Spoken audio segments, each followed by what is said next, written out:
A ver, en 2023, el Oktoberfest de Múnich juntó a 7,2 millones de personas. Una barbaridad. Y entre todos consumieron, atención a la cifra, 7,4 millones de litros de cerveza. Madre mía. Es más de 1 litro por persona, incluyendo niños. Son números que, bueno, marean casi tanto como la cerveza. Ya te digo.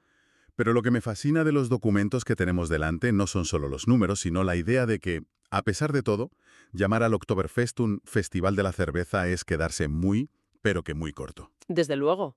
Es como llamar a la Capilla Sixtina una habitación con el techo pintado. No tienen nada que ver. Exacto. Los documentos que vamos a analizar hoy nos permiten trazar la biografía de un evento que es, en realidad, un espejo de más de 200 años de historia europea. Ujú. Nuestra misión, digamos, es entender cómo la celebración de una boda real, donde casi no había cerveza, acabó convirtiéndose en este monstruo logístico y cultural que conocemos hoy. Exacto.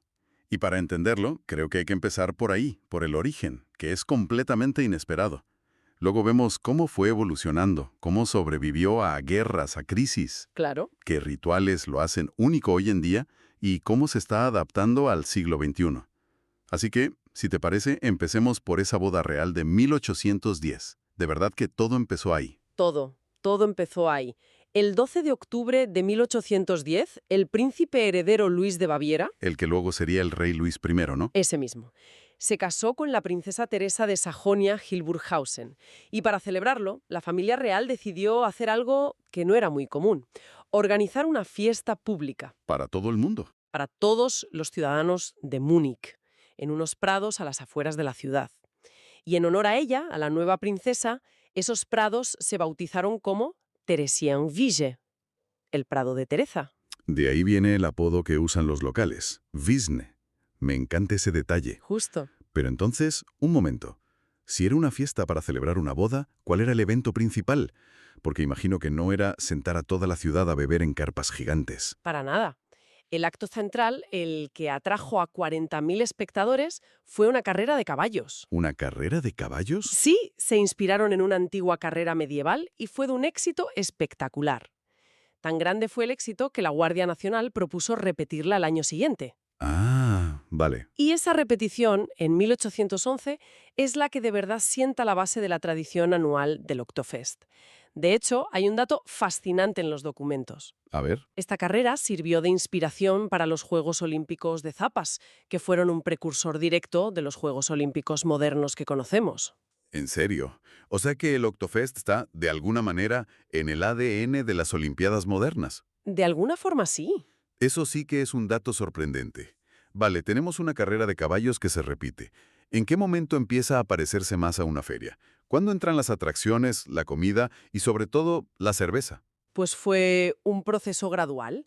Justo en esa segunda edición de 1811, para atraer a más gente, se añadió una feria agrícola, una especie de exhibición para promover la agricultura bávara. Mm, 7 años después, en 1818, aparecen los primeros puestos de feria con atracciones, rifas y premios. vale, ya va cogiendo forma. Pero el punto de inflexión, según las fuentes, llega en 1819.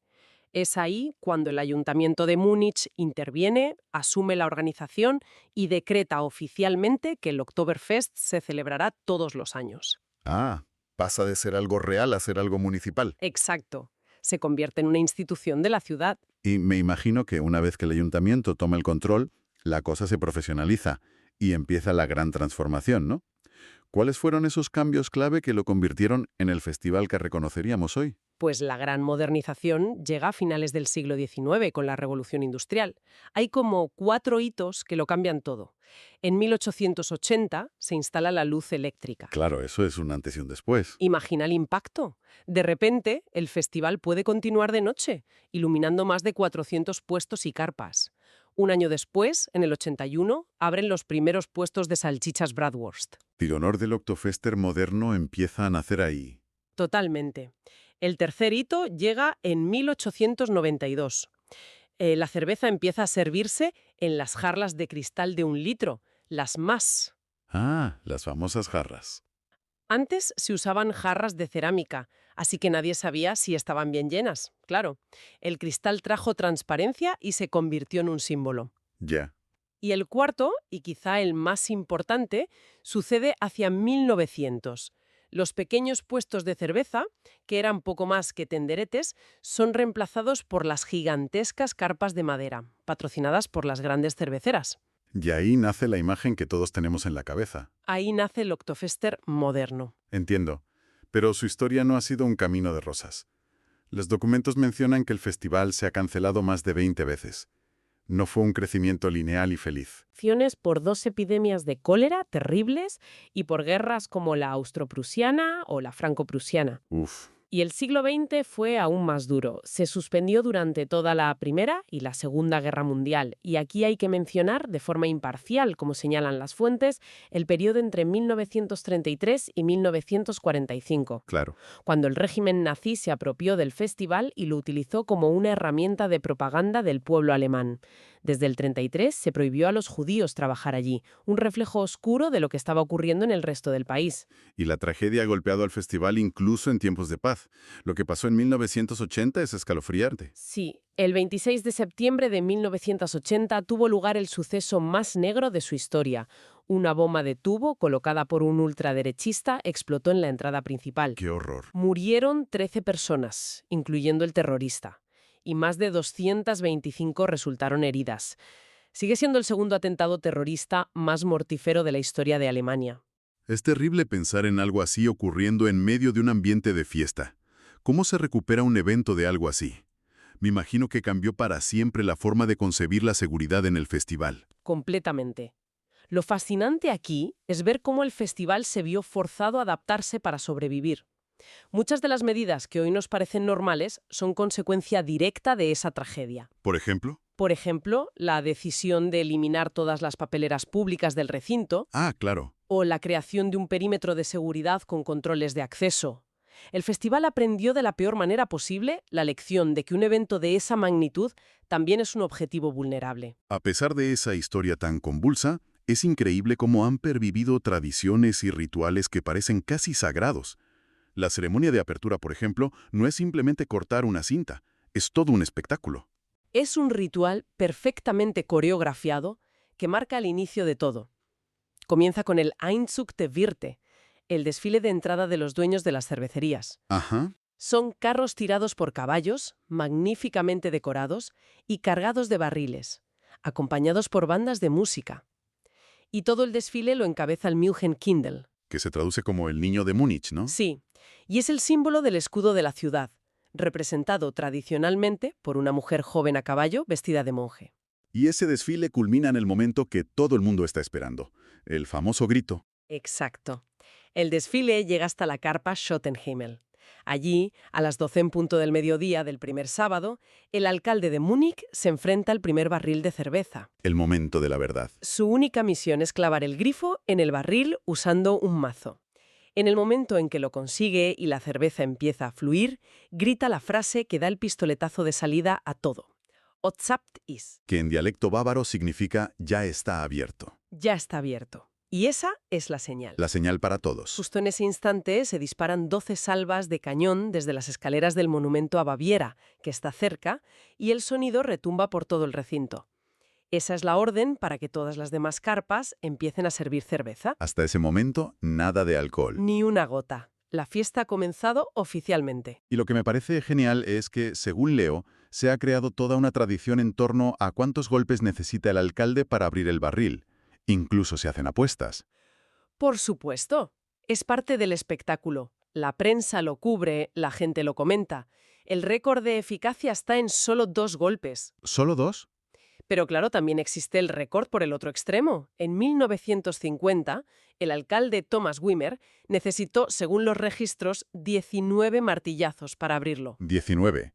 Me imagino la tensión y las risas contenidas del público. Es increíble cómo un detalle tan pequeño puede convertirse en parte del alma del evento. Totalmente. Y no es el único gran desfile, ¿verdad? Al día siguiente hay otro. Así es. El primer domingo se celebra el Trachten- und Schützenzug, el gran desfile de trajes y rifles, y este es, si cabe, aún más espectacular. Es uno de los desfiles de trajes tradicionales más grandes del mundo. Vaya, Unos 8.000 participantes recorren 7 kilómetros por el centro de Múnich. Se ven trajes típicos no solo de Baviera, sino también de otras partes de Alemania, Austria, Suiza. Su origen se remonta a 1835. ajá, Se organizó para celebrar las bodas de plata de Luis I y Teresa, los mismos de la boda original. Es una forma de cerrar el círculo y honrar la historia. muy bien. Hemos hablado de la historia, los rituales, pero al final, la gente va por la cerveza y esas carpas gigantescas. ¿Qué hace que sean tan especiales? ¿Hay reglas estrictas sobre lo que se puede servir? Hay reglas increíblemente estrictas. No cualquier cerveza puede autodenominarse Oktoberfest Beer. Para empezar, debe ser producida dentro de los límites de la ciudad de Múnich. Vale. Segundo, debe cumplir con la Reinheitsgebot, la famosa ley de pureza alemana de 1516, que dicta que la cerveza solo puede contener agua, malta de cebada, lúpulo y levadura. O sea que es un producto con denominación de origen, como el champán o el queso manchego. Exactamente. Y hay un requisito más. Solo puede ser producida por una de las 6 cervecerías históricas de Múnich. Ni una más ni una menos. ¿Solo 6? Son Augustiner, Hacker-Pschorr, Löwenbräu, Paulaner, Spaten y Hofbrau. Estas 6 tienen el monopolio. Así que cuando bebes una cerveza allí, sabes que es un producto muy específico, regulado y con historia. Y esa cerveza se sirve en esas carpas, que son mucho más que simples tiendas. He visto fotos y parecen catedrales de madera temporales. Lo son. Hay 14 carpas grandes y unas 20 más pequeñas, y cada una tiene su propia atmósfera, su personalidad. No son solo contenedores de gente, son destinos en sí mismos. Claro. Por ejemplo, la Hofbraufest Self es famosa por ser el epicentro internacional, siempre llena de turistas, sobre todo de Australia y Estados Unidos. ¿Y hay otras con un carácter más local o más especial? Muchísimas. La Augustiner Festhalle, por ejemplo, es muy querida por los muniqueses porque es la única que todavía sirve la cerveza directamente de barriles de madera tradicionales. Que bueno, eso le da un toque muy auténtico. Mucho. Luego tienes carpas temáticas, como la Ochsenbraterei, que literalmente significa asador de bueyes, y es famosa por asar bueyes enteros en un espeto gigante. Vaya. O la Fischerbroni, que rompe el tópico de carne y salchichas y se especializa en Steckerfisch, pescado a la parrilla. Espera, ¿pescado? Eso sí que rompe los esquemas. Y hay una sorpresa aún mayor, la Weinzelt, la carpa del vino. Anda ya. Es una carpa que sirve más de 15 tipos de vino, champán y sekt, el vino espumoso alemán. Es una rareza y una opción para quienes quieren vivir la fiesta sin beber solo cerveza. Me parece alucinante. Y todo esto es temporal. Quiero decir, lo montan y lo desmontan cada año. La logística que debe haber detrás tiene que ser una locura. Es, literalmente, construir una ciudad y luego hacerla desaparecer. Las cifras de la infraestructura invisible son abrumadoras. Cada año se instalan 43 kilómetros de cableado eléctrico y 4 kilómetros de red de gas. Uf. Las compañías de telefonía móvil montan torres temporales para poder dar cobertura a millones de personas. Como decíamos, no hay papeleras, lo que exige equipos de limpieza trabajando sin parar. Y hay detalles curiosos. ¿Cómo cuáles? Por ejemplo, en los baños. Se dieron cuenta de que se formaban colas enormes porque la gente se quedaba dentro hablando por teléfono. Ah, claro, el clásico. Su solución, en los últimos años, ha sido instalar música de fondo bastante alta para desincentivar las conversaciones largas y agilizar el flujo de gente. Lo de la música en los baños es de genios. Es microgestión a una escala gigantesca. Totalmente. Demuestra que el festival no es una pieza de museo, no se ha quedado anclado en el pasado. Y tengo entendido que en los últimos años ha habido evoluciones muy interesantes. He leído sobre algo llamado la Hoy de Wiesnen. ¿Qué es exactamente? La Hoy de Wiesnen, o Oktoberfest antiguo, es una de las mejores ideas que han tenido en mucho tiempo. Se introdujo en 2010 para celebrar el 200 aniversario. Ah. Es básicamente un viaje en el tiempo. Se monta en una zona separada del recinto principal, hay que pagar una pequeña entrada y dentro todo está diseñado para recrear el ambiente de hace un siglo. O sea, una versión más tranquila y nostálgica. Justo eso. Las atracciones de feria son mecánicas, de época. Las carpas son más pequeñas, la música es más tradicional, no tan alta, y la cerveza que se sirve es oscura, elaborada según recetas del siglo XIX. se ha convertido en una alternativa muy popular, Qué buena idea. sobre todo para familias o para quien busque una experiencia un poco menos masificada. Y hablando de evolucionar y adaptarse, hay otro fenómeno que me llama mucho la atención. La Rosa Wiesn, el llamado Oktoberfest gay. ¿Cómo surgió y se integró algo así en un festival tan tradicional? Pues su origen es una de esas casualidades maravillosas de la historia. Comenzó de forma totalmente espontánea en los años 70. Ajá, Un club gay local, el Münchener Löwenclub, que significa Club de los Leones de Múnich, reservó unas mesas en un balcón de la carpa Braurosel. vale. Por el nombre, Löwenclub, el personal de la carpa asumió que eran un club de fans del equipo de fútbol local, el 1860 Múnich, a los que apodan los Leones. No me lo puedo creer. ¿En serio? Se lo pasaron tan bien que decidieron volver al año siguiente y al siguiente, y el boca a boca hizo el resto. ¡Qué historia! Lo que empezó como una quedada casual se ha convertido hoy en la Rosa Wiesn, una serie de eventos LGTB durante el festival. El principal es el Gay Sunday, el primer domingo, en esa misma carpa, la Braurosel, que atrae a miles de personas. Es una prueba fantástica de la capacidad del festival para evolucionar y ser más inclusivo. Entonces, si intentamos juntar todas las piezas, ¿qué es el Oktoberfest hoy? Después de este recorrido, está claro que llamarlo Festival de la Cerveza no le hace ninguna justicia. Para nada. Ya es la crónica de cómo una boda real se transforma en un fenómeno global, un escaparate de la tradición bávara, sí, pero también una proeza logística y un organismo cultural que ha sobrevivido a todo y sigue reinventándose. Si conectamos esto con la visión más amplia, el festival es un microcosmos de la historia. Nació en una monarquía, fue utilizado como propaganda por el nazismo, sufrió la violencia del terrorismo en la Guerra Fría y hoy se enfrenta a debates muy del siglo XXI sobre seguridad, masificación e inclusión. Ya. Su biografía refleja los grandes cambios de la sociedad europea a lo largo de más de 200 años. Para terminar, hay un detalle en los documentos que me ha dejado pensando. Mencionan una serie de televisión alemana, Oktoberfest, Cerveza y Sangre, que retrata la gran transformación del festival a principios del siglo XX. ¿La de las grandes carpas? Eso es, no como una evolución natural, sino como una violenta toma de control empresarial, donde los grandes cerveceros aplastaron a los pequeños hosteleros. Y esto nos deja con una pregunta interesante para reflexionar. A ver, Cuando una tradición cultural se convierte en un fenómeno comercial que mueve a más de 7 millones de personas y miles de millones de euros, ¿cuánto de su espíritu original puede sobrevivir realmente? ¿Dónde se traza la línea entre la celebración y el comercio?